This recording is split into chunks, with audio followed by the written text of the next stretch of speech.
There is one peculiar thing that nobody seems to pay attention to, and yet this quiddity alone carries some serious weight. It's the rock on which relations between Russia, America, Europe and Ukraine continue to stumble.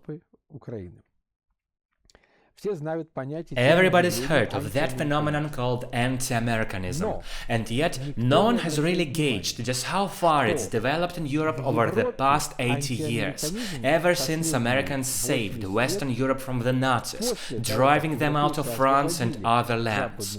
Still, the prevalence of anti-American sentiment is staggering, cutting across people from various classes. Throughout his entire political career, Charles de Gaulle behaved like a pig toward the Americans, his allies, liberators and benefactors, all while paying visits to the Soviet Union. Take the lower classes. Gérard Depardieu. A brilliant actor he is, but when he was a kid he took pride in stealing gasoline from American bases. I say, stealing gasoline, that reminds me of some of my countrymen, and he kind of is one of them. He owns a flat in the Republic of Mordovia. It covers politics, the anti-American press and leftist-infested universities. Germany is one of the clearest examples. I won't even get into how potent anti-Americanism is there. It's slightly weaker in Italy, but still strong enough, despite being their friend and ally. Same goes for England and so on. And Donald Trump, as an American taxpayer and a man who's almost 80, he knows it well and squares it up. But Russia, well, it may seem like we hate everything American, but use your brains, nobody does so of course, but that's simply not true.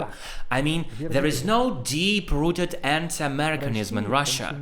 Sure, we've got propaganda, just like in Soviet times when people were taught to hate America, but nobody believed it. Folks dreamed of catching a glimpse of American movies and living it up the American way, and if someone was lucky enough to have Jews in the family line, they left for the United States in the 70s, the land of freedom, chewing gum and Coca-Cola.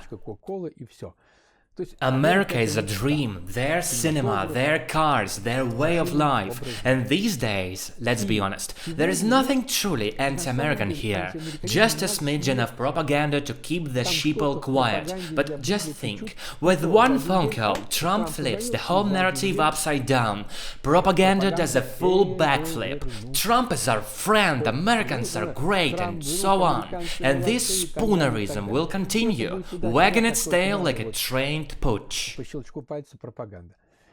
As for that dim, bald-headed strain of anti-Americanism, the one with a French flavor, only the utterest, most beggarly riffraff are possessed by it.